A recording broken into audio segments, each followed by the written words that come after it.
대림절 둘째 주일 그리고 성서주일인 오늘 우리에게 주신 하나님 생명의 말씀은 구약성경 이사야 9장 1절에서 7절까지의 말씀입니다. 구약 978면에 수록되어 있습니다.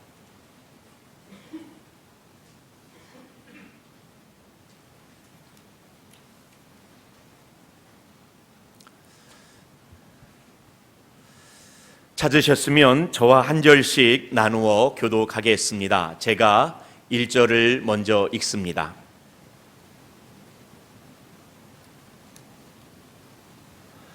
전에 고통받던 자들에게는 흑암이 없으리로다. 옛적에는 여호와께서 스불론 땅과 납달린 땅이 멸시를 당하게 하셨더니 후에는 해변길과 요단 저쪽 이방의 갈릴리를 영화롭게 하셨느니라.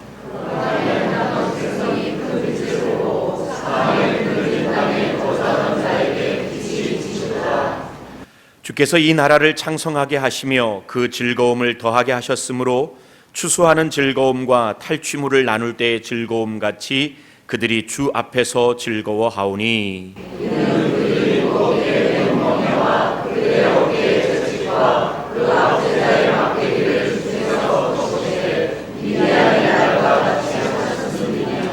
어지러이 싸우는 군인들의 신과 피 묻은 겉옷이 불에 섭같이 살라지리니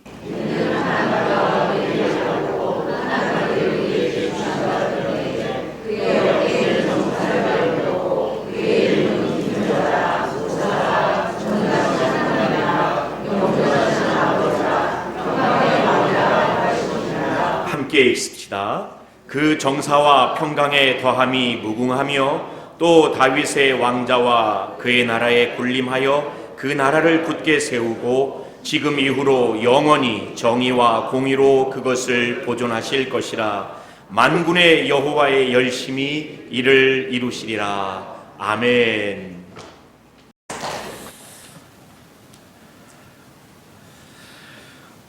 오늘 대림절 둘째 주일 그리고 하나님의 말씀 성경을 사랑하고자 다시 한번 다짐해야 하는 성서주일, 저는 겸손의 왕이라는 제목으로 하나님 말씀 전하려고 합니다.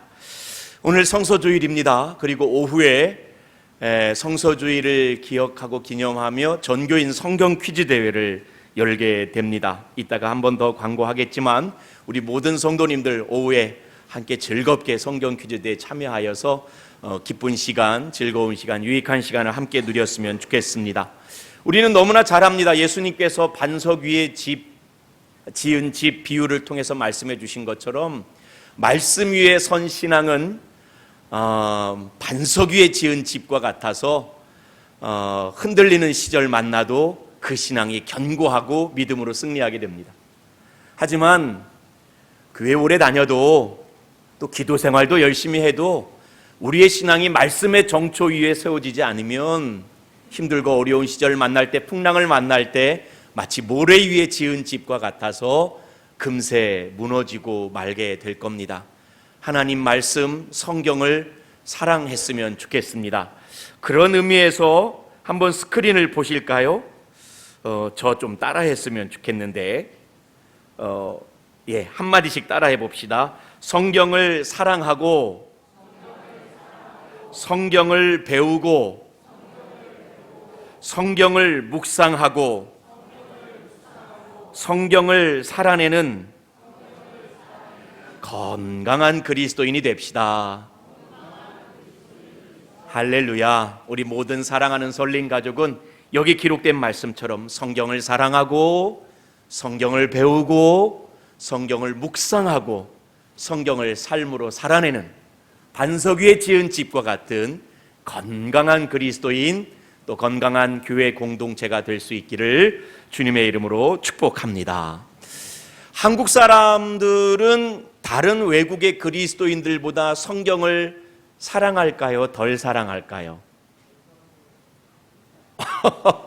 너무 확신 있게 이 얘기하니까 성경을 더 많이 사랑한다고 합니다.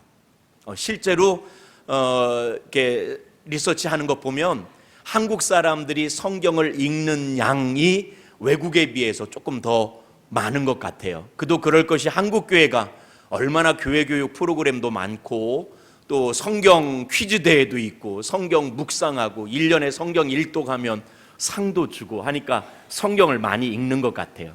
그런데 단순히 그런 배경 때문에 성경을 많이 읽는 것이 아니라 어떤 분이 이렇게 얘기하더라고요. 한국 사람은 성경에 대한 공감 능력이 크대요. 그러니까 성경의 이야기를 보면 남의 이야기 같지가 않고 꼭 우리 이야기 같더라라는 이야기입니다. 여러분, 영어 단어 가운데 compassion이란 단어가 있죠. 불쌍히 여긴다, 긍휼히 여긴다. come, 함께, passion, 고통을. 이 고통을 함께하는 게 compassion 아니겠습니까? 그런데 성경을 보니까 이스라엘 역사를 보니 이따가 좀 지도도 보게 되겠지만 이스라엘 역사가 평안한 역사가 아니라 막 이리 치이고 저리 치이고 수없이 많은 전쟁 가운데 포로 생활도 수없이 오래 하는 참 고난받은 역사였거든요. 근데 이스라엘의 역사 이야기를 보면 어쩌면 이렇게 우리나라 이민족 역사와 비슷한지, 20세기로부터 21세기 초에 이르기까지 우리가 지금 전쟁을 겪지 않고 있는데 대한민국 역사상 이렇게 오랫동안 전쟁을 치르지 않은 평화를 구가했던 시대가 없을 정도로 우리나라도 전쟁이 많고 고난이 많았잖아요. 그래서 이스라엘 성경, 이 성경을 보면 이스라엘 역사, 이스라엘 고난의 역사가 남의 일 같지가 않은 거예요. 컴패션, 아이고 내 아픈 것 같아요. 그래서 성경 읽을 때마다 출애굽을 보면, 출바벨론을 보면, 고난당하면서도 믿음으로 승리했던 믿음의 선진들의 이야기를 보면 꼭 우리의 이야기 같고 우리 믿음의 선진들 이야기 같아서 성경에 대한 공감이 크답니다. 그래서 한국 민족은 성경을 많이 사랑하고 많이 묵상하고 많이 배우고 많이 살아냈던 훌륭한 교회 공동체 그리스도인을 이룬 줄로 압니다. 우리 설림교회도 이에 뒤처지지 말고 다시 축복합니다. 성경을 사랑하고 성경을 배우고 성경을 묵상하고 성경을 살아내는 모든 설림 가족 되시기를 주님의 이름으로 축복합니다. 오늘 우리가 읽었던 이사야서 말씀도 사실은 고난의 역사가 많다고 그랬는데 이스라엘 역사 가운데 평안했던 시절이 아니에요. 아시다시피 이사야는 남쪽 나라 유다의 왕족이면서 선지자였던 사람입니다. 그리고 그가 활동했던 시기가 주전 700년 무렵, 기원전 700년 전쯤 그때의 이야기를 쓰고 있는 게 이사야서거든요. 근데 당시에 유다라는 나라는 북쪽 이스라엘은 이미 망해버렸고 남쪽 유다도 풍전등화를 경험하고 있었어요. 금세 나라가 망할 것 같은 큰 위기 가운데 있었어요. 당시의 고대 근동의 패권은 우리 지도를 잠깐 볼까요? 큼지막합니다. 여러분 보시는 요 지도처럼 여기 연두색, 넓은 연두색, 아래 좀 짙은 녹색이 있는데 이게 아수르라는 나라예요. 요 아수르란 나라가 주전 8세기, 9세기경에 요만했다가 이미 큰 나라였죠.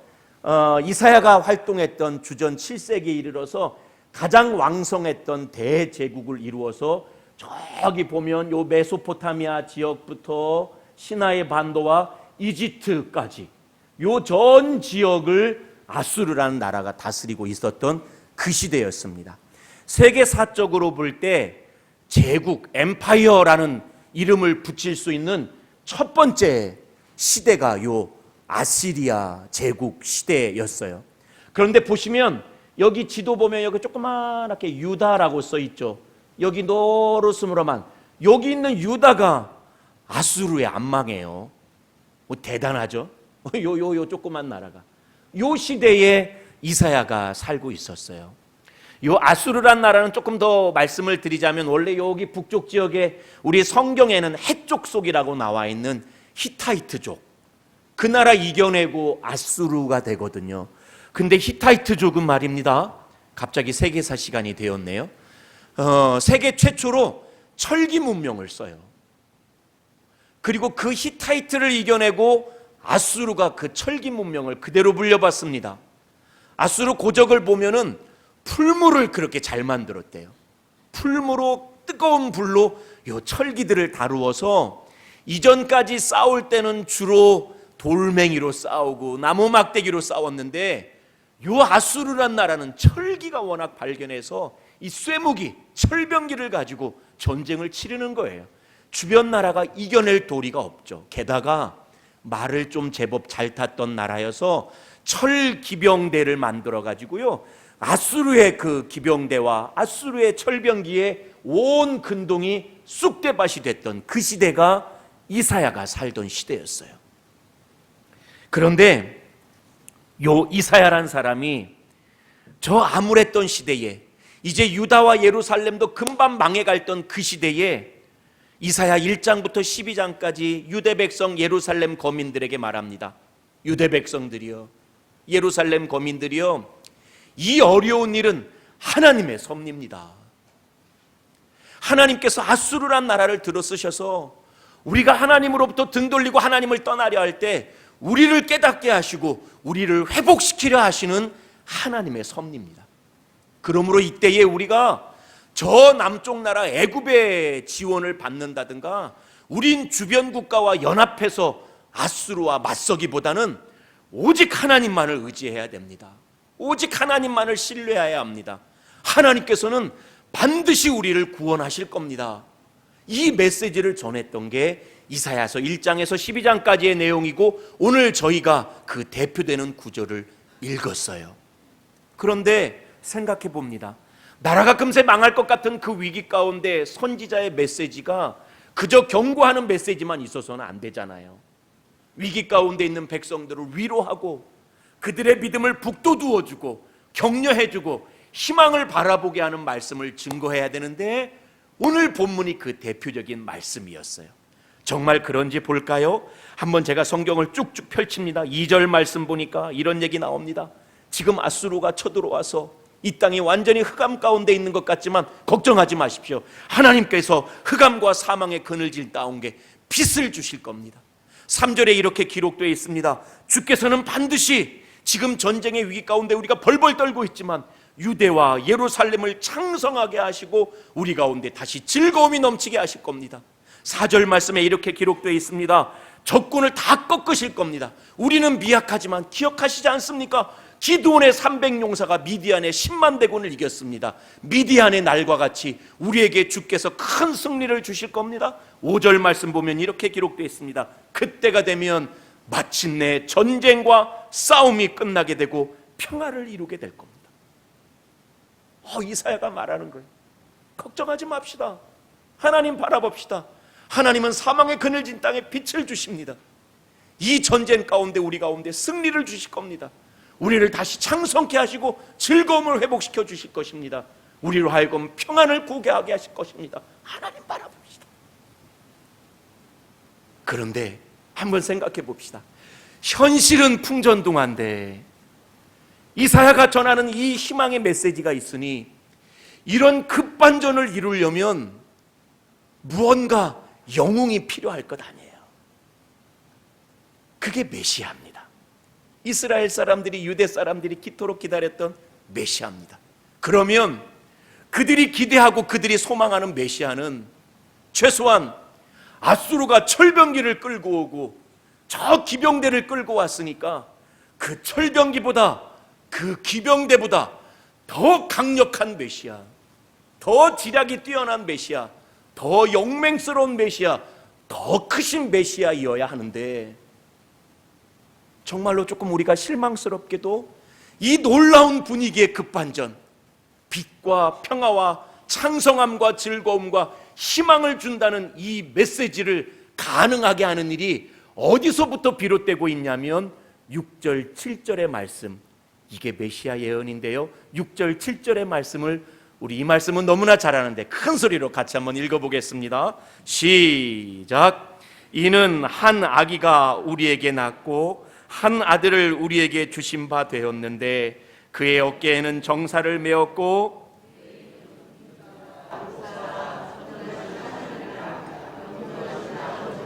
평강의 왕이라 할 것임이라. 그 정사와 평강의 더함이 무궁하며 또 다윗의 왕자와 그의 나라에 군림하여 그 나라를 굳게 세우고 지금 이후로 영원히 정의와 공의로 그것을 보존하실 것이라. 만군의 여호와의 열심히 이를 이루시리라. 아멘. 놀랍기도 하고 너무나 실망스럽기도 하지 않습니까? 아니, 저 잔인하고 저 무서운 저 아수르에게서 승리와 평화를 가져다 준다는 메시아가 에게게 한 아기가 우리에게 왔고, 애기란 얘기예요. 아, 이게 무슨 얘기예요? 이게 애기가 오는 것이 우리에게 평화와 승리를 가져다 주는 메시지하고 무슨 연관이 있단 말입니까? 아, 이사야가 잠시 실수했나 보다. 이사야가 잠시 착각했나 보다. 이사야가 잠시 하나님의 소리를 헛들었나 보다. 아니요. 1장에서 12장까지 이 아수르에 대한 메시지를 전할 때 이 한 아기에 대한 이야기는 계속해서 연결고리를 가지고 있습니다. 우리 7장의 14절에 우리 너무나 잘 아는 말씀이 이렇게 기록되어 있습니다. 제가 한번 읽어봅니다. 이사야가 아수르에 대해서 우리가 희망을 가집시다 하면서 주셨던 메시아 예언입니다. 그러므로 주께서 친히 징조를 너희에게 주실 것이라. 보라, 처녀가 잉태하여 아들을 낳을 것이요 그의 이름을 임마누엘이라라. 한 아기가 우리에게 온 것이 메시아의 징표요 상징인데, 아니, 이 한 아기가 그것도 제대로 된 가정이 아니에요. 처녀가 잉태하여 아들을 낳으리니. 아, 이게 무슨 깜짝 놀랄 만한 끔찍한 소식입니까? 어떻게 남자를 모르는 그 아가씨가 아기를 가질 수가 있단 말입니까? 그런데 그렇게 불행하게 태어난 한 아기가 이스라엘을 건지고 이스라엘을 평안케 하는 희망의 메시아가 된답니다. 이와 같은 맥락의 예언이 또 계속됩니다. 이사야 10장 1절에 보면 이렇게 기록되어 있습니다. 이새의 줄기에서 한 싹이 나며 그 뿌리에서 한 가지가 나서 결실할 것이요. 이것도 역시 오실 메시아에 대한 예언인데, 이새의 뿌리에서 한 싹, 아이고, 그거 밟으면 아무것도 아닐 그 여린 싹이 한 가지, 가지니까 좀 크니까 괜찮을까요? 아니요. 원문 성경 그대로라면 부러진 가지입니다. 부러져서 땅에 떨어져서 아무 쓸데기 없는 그 가지로부터 메시아 예언이 비롯됩니다. 이사야 10장 10절에는 이렇게 기록되어 있습니다. 그날에 이새의 뿌리에서 한 싹이 나서 만민의 기치로 설 것이요 열방이 그에게로 돌아오리니 그가 거한 곳이 영화로우리라.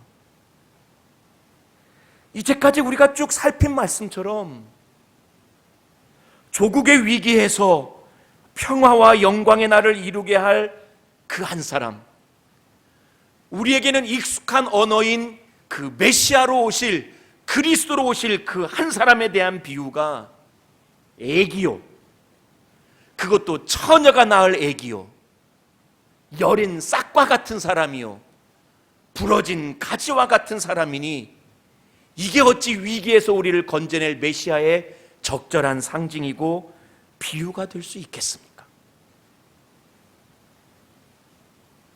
이사야뿐만이 아닙니다. 구약 성경의 메시아 예언의 대표가 될 만한 다니엘서에 보면, 다니엘서가 기록하고 있는 이스라엘 건지시는 메시아의 상징은 인자라고 기록되어 있습니다. 사람 같은 이, 신적 존재가 아니라 하나님의 위엄을 띤 신성한 형상이 아니라 그저 그냥 우리 같은 어떤 존재. 스가랴서가 예언하고 있는 메시아 예언은 이와 같습니다. 그는 겸손하여서 나귀를 탔나니 곧 나귀 새끼를 탔다고.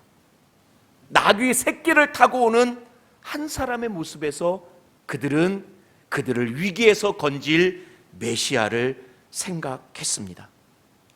그리고 성도님들 잘 알다시피 지금 제가 이야기했던 구약의 여러 가지 메시아 예언들, 상징들을 복음서 기자들은 복음서를 통해서 우리의 참 메시아 되신 예수님께서 구약의 이 말씀대로 아기로 오셨고 처녀가 잉태한 아들로 오셨고, 우리 가운데 오신 그 아기가 우리 가운데 기묘자요, 모사요, 전능하신 하나님이요, 영존하시는 아버지요, 평강의 왕이 되셨고, 그는 스스로를 늘 인자라고 칭하셨으며 그가 예루살렘에 입성하실 때 나귀 새끼를 타고 들어가셨다라고 복음서 기자들은 적고 있습니다.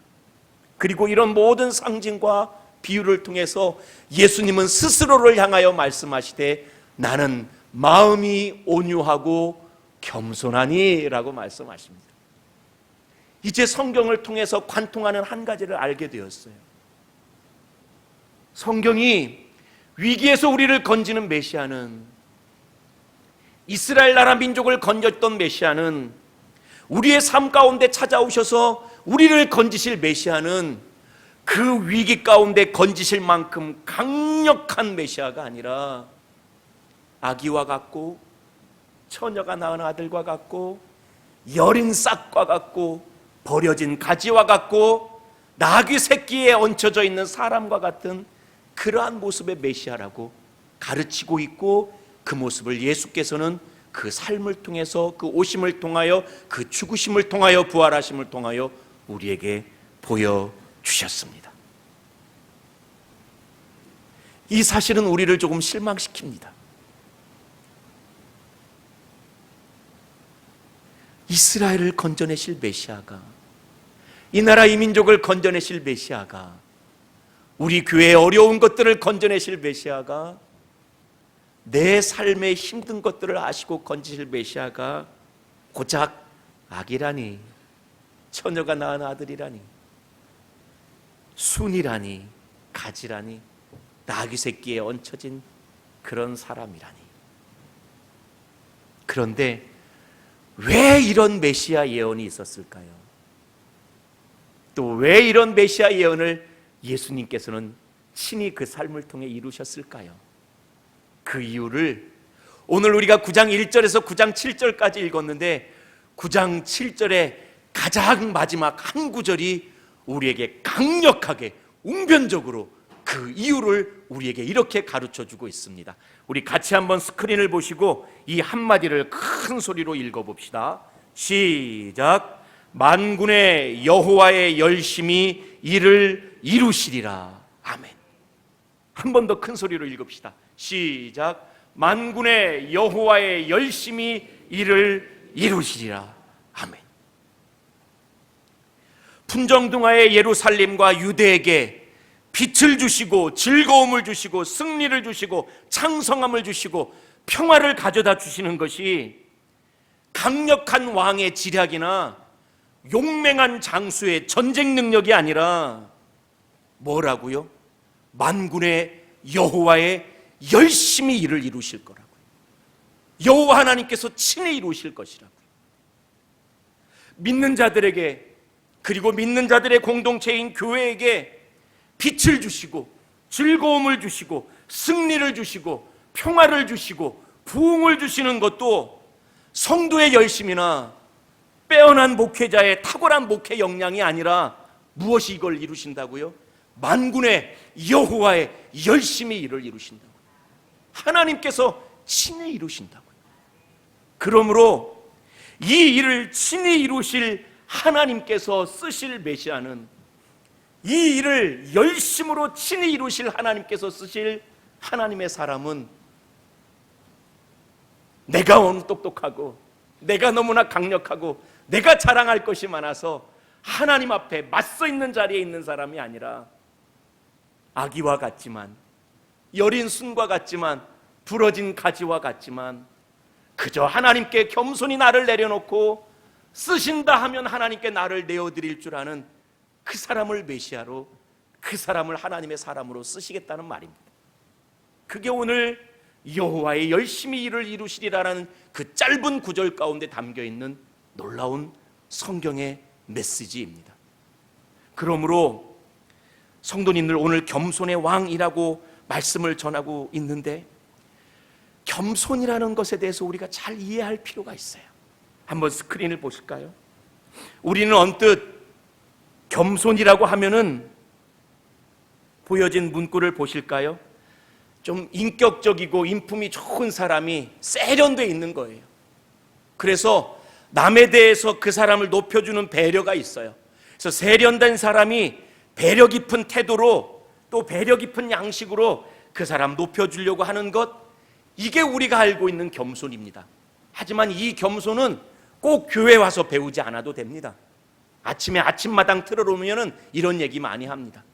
그러나 성경이 우리에게 가르쳐주는 겸손은 세련된 사람의 배려 깊은 태도와 양식으로서의 겸손이 아니라 그 다음 말씀, 메시아 예언을 통해서 우리에게 가르쳐주고 있는 겸손은 여호와의 열심히 이루실 수 있도록, 하나님의 열심히 이루실 수 있도록 나를 내려놓고 나를 내어드리는 의미로서의 겸손입니다. 이 말을 조금 더 쉽게 이해하기 위해서 한번 보시겠습니까? 교회 안에 보면 매우 신앙적인 사람이 있어요. 매우 겸손해 보이는 사람이 있어요. 그런데 그가 교회 사역할 때 보면 이와 같이 사역합니다. 나의 열심으로 나의 업적을 남겨놓고 내가 영광받기 원하는 사역자들이 참 많이 있어요. 교회 공동체에서 이런저런 사역할 때 정말 열심히 있어요. 내가 열심히 하는 겁니다. 그리고 내 업적을 남겨놓고 그걸 누군가가 알아주기를 원해요. 내가 영광받기를 원해요. 아니요. 교회 공동체 안에서 또 내가 세상을 살아가면서 살아가는 하나님의 일이라는 것은 여호와의 열심히 여호와의 일을 이루시고 여호와께서 영광 받으시도록 그저 나를 내려놓고 나를 내어드리는 것이 성경이 우리에게 가르쳐주는, 그리고 메시아 예언을 통해서 우리에게 가르쳐주는 겸손인 줄로 믿습니다. 아기의 모습이, 처녀의 아들로 태어나신 모습이 순과 같고 버려진 가지와 같았던 모습이 겸손하여서 나귀 새끼를 타고 예루살렘에 입성하셨던 예수님의 모습이 이를 우리에게 가르쳐줍니다. 특별히 요한복음에 보면 예수님께서는 내 뜻대로 말하고 내 생각대로 일했던 분이 아닙니다. 요한복음은 여러 차례 말합니다. 하나님이 내게 주신 말씀을 말한다. 하나님이 일하시니 나도 일한다. 그리고 내 뜻대로가 아니라 하나님 뜻대로, 그리고 하나님께만 영광 돌려드리겠다. 이게 예수님의 수없이 많은 고백입니다. 그 결정적인 사건이 대림절 아닙니까? 이 땅에 하늘 보좌를 버리시고 아들 예수님께서 오셨어요. 왜 하늘 보좌를 버리셨을까요? 여호와의 열심히 우리를 구하시고자 하여 아들을 내려보내기를 원하셨기에 예수님 하늘 보좌에 대한 나의 뜻, 나의 생각 다 내려놓고 이 땅에 종의 형체로 오셨어요. 겟세마네 동산에 가서 말합니다. 나도 사람입니다. 나 죽기 싫습니다. 살고 싶습니다. 이 잔을 내게서 옮겨주십시오. 하지만 나의 뜻대로 마시옵고 아버지의 뜻대로 하옵소서. 온 세상을 구하고자 하는 여호와의 열심이 내 뜻대로 마옵시고 아버지 뜻대로 하옵소서 하는 겟세마네 기도드리는 예수님의 그 겸손을 통해서 이루어지셨습니다. 십자가에서 못 박혀 죽으시면서 저들은 저들이 하는 일을 알지 못합니다. 그 겸손이, 그 예수님의 겸손이 여호와의 열심을 통하여 온 세상을 구원하는 구원의 역사를 일으키셨습니다. 말씀을 맺습니다. 여러분, 생각해 보세요. 우리 이 대림절이 되면 많이 듣는 이야기 가운데 하나입니다. 예수님께서 예루살렘에 입성하실 때 제자들에게 말합니다. 먼저 가서 한 집에 가서 나귀가 매여 있는 걸 보면은 그 나귀를 풀어와라. 주인이 뭐라고 할 것 아닙니까? 그럼 뭐라 말합니까? 그러면 이렇게 얘기하라. 뭐라고 얘기했다고요? 주가 쓰시겠다. 갔어요. 갔는데 주인이 나귀를 풀어가니까 이거 왜 풀어가세요? 이 메시아로 소문나신 예수님이 타신대요. 그러자 그 주인이 말합니다. 에이, 이 나귀 새끼를 왜 타고 오세요? 예수님 메시아시면 백마 타고 오셔야죠. 이 나귀 새끼는 안 돼요. 나귀 새끼는 부끄러워서 안 돼요. 안 돼요, 안 돼요. 그 사람은 겸손한 사람이었을까요? 우리가 볼 때는 겸손하죠. 어떻게 예수님을 나귀 새끼에 모셔요? 백마 타고 오셔야죠. 이거 안 돼요, 안 돼요. 우리가 볼 때 그거 겸손이지만 성경이 말할 때 그 겸손 아니에요. 주께서 쓰시겠다 하면 나귀 새끼지만 내 생각과 다르지만 내려놓고 떼어드리는 거예요. 반대되는 한 이야기가 있습니다. 마리아란 여인이 있었습니다. 가브리엘 전사가 와서 성령이 내게 임하여서 네가 잉태하게 될 것이다. 무슨 말씀이니까? 나는 남자를 알지 못합니다. 하나님의 능이 임하는데 능치 못한 일이 있겠느냐? 그때 마리아가 아이고, 세상에 훌륭한 여인들이 얼마나 많은데요. 궁전에 가보세요. 아름다운 여인들이 얼마나 많은데요. 여기 나사렛에 이렇게 비천한 사람에게 왜 찾아오셨어요? 나는 아니 됩니다. 이거 언뜻 보면 겸손이잖아요. 나 같은 여자가. 그런데 마리아는 뭐라고 말합니까? 주의 계집종이오니 주의 말씀대로 내게 이루어지리이다. 그게 겸손이에요. 호렙산에 나이 80이 된 모세를 하나님 찾아가십니다. 가시떨기에서 불꽃으로 찾아가십니다. 모세야, 내가 너 쓰겠다. 하나님 아니 되옵니다. 내가 나이 80입니다. 내가 능이 없는 사람입니다. 오시려면 진작에 오시지. 애굽에 호를 쥐고 있을 때. 근데 미디안 목동으로 이렇게 나무 막대기 하나 쥐고 있는 이 노구를 찾아오셔서 하나님 역사라뇨. 저는 아니 됩니다. 아니야, 내가 널 쓸게. 아유, 하나님 안 됩니다. 내가 얼마나 말을 못하는데요. 좀 쓸만한 사람 쓰세요. 우리가 볼 땐 겸손이잖아요. 우리가 볼 땐 겸손이잖아요. 하나님, 나는 부족해요. 나는 안 돼요. 나는 힘이 없어요. 능이 없어요. 그런데 하나님 그 모세를 향하여 겸손하다 말하지 않습니다. 화를 내십니다. 하나님께서 모세에게 단 한 번 화냈던 장면입니다. 네 형 아론이 있지 않느냐?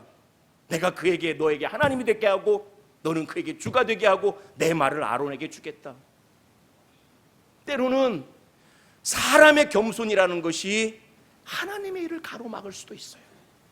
그건 우리가 볼 때는 겸손이지만 메시아를 통해서 보여주신 겸손은 아니오시다. 진짜 겸손은 나 부족하지만, 나 연약하지만 나를 통해서 하나님의 선한 일을 이루시려고 하는 여호와의 열심이 내게서 이루어질 수 있도록 나를 내려놓고 나를 내어드리는 것, 이게 성경의 메시아를 통해서 가르쳐 주시는 겸손인 줄로 믿습니다. 이 말씀 전하니 많은 성도님들 또 연말이 됐구나 이렇게 생각하시는 분들 많을 거예요. 왜냐하면 아까 했던 나귀 새끼 주인 이야기나 모세 이야기가 남의 얘기가 아니거든요. 우리 성도님들에게 연말에 우리 교회 공동체를 위해서 함께 일합시다 하면 대부분 그래요. 내가 바빠서 할 시간이 없어요. 내가 잘나서 할 시간이 없어요. 이렇게 말하는 사람 한 사람도 없습니다. 다 뭐라고 할까요? 해야 되는데요, 내가 할 수 있는 게 없어요. 저는 부족해요. 저는 아무것도 못해요. 우리가 볼 땐 겸손하잖아요. 사람 눈으로 볼 때는. 근데 아니요. 주가 쓰시겠다 하면 주의 계집종이오니 말씀대로 내게 이루어지이다. 이게 겸손인 줄로 믿습니다. 사랑하는 성도님께 부탁드립니다. 연말에 대림절 이때에, 메시아를 기다리는 이때에 성경이 우리에게 가르쳐주는 메시아 예언을 통해서 보여주는 그 겸손이 무엇인지를 우리가 오늘 말씀을 통해 깨달아 알아. 우리의 삶을 통해 내가 부족하더라도, 내가 못했더라도 내 모습 이대로 여호와의 열심히 나를 통하여 하나님의 선한 역사를 이루실 수 있도록 나를 내려놓고 나를 내어드릴 줄 아는 겸손한 주의 종들 되시기를 주님의 이름으로 간절히 축복합니다. 오늘